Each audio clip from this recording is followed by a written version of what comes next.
সবাইকে নমস্কার। গত অগস্ট 2024 मध्ये जे त्रिपुरा राज्य যে ভীষণ ফ্লাড হয়েছে, প্রায় রাজ্যের প্রায় সবাই জেলার মধ্যে নুকসান হয়েছে। বিশেষ করে যে আমাদের কৈলাস শহর, আগরতলা এবং বিলোনিয়াতে যে প্রভাব এটা অনেক বেশি ছিল। আমরা গত বছর বিলোনিয়াল সকল এলাকা, বিশেষ করে মহুরী নদীর দুদিকে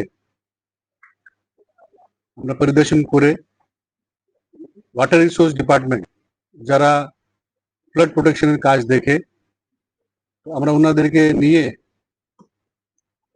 এখানে আমরা কাজ ধরেছি। এই জন্য মাননীয় মুখ্যমন্ত্রী প্রফেসর ডক্টর মানিক সাহা মহোদয় আমাদেরকে নির্দেশ দিয়েছেন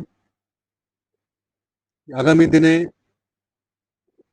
বিলোনিয়া শহর মধ্যে যদি যে কোনো ফ্লাড হয় তখন কোনো নুকসান না হয় জন্য কাজ করার জন্য আমরা প্রায় 8 কিলোমিটার থেকে বেশি আমরা এমব্যাঙ্কমেন্টের কাজ নিয়েছি। সেটা এমব্যাঙ্কমেন্টকে রেজ করা, এখানে স্ট্রেনথেন করা, যেখানে যেখানে সম্ভব হচ্ছে সেখানে প্রশস্ত করার জন্য আমরা কাজ নিয়েছি। সে কাজের জন্য প্রায় 70 থেকে 75 কোটি টাকা মাননীয় মুখ্যমন্ত্রী মহোদয় স্যাংশন করেছেন।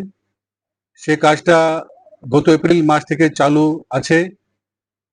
প্রায় 80 থেকে 90% কাজটা শেষ হয়েছে। যে কাজটা চালু আছে সেটা কাজ আগামী 1-1.5 মাস মধ্যে শেষ করার জন্য আমরা আজকে সবাইকে নিয়ে আমরা কাজটা দেখেছি। আমার বিশ্বাস আছে এটা এই কাজটা প্রায় 1-1.5 মাস মধ্যে শেষ হয়ে যাবে।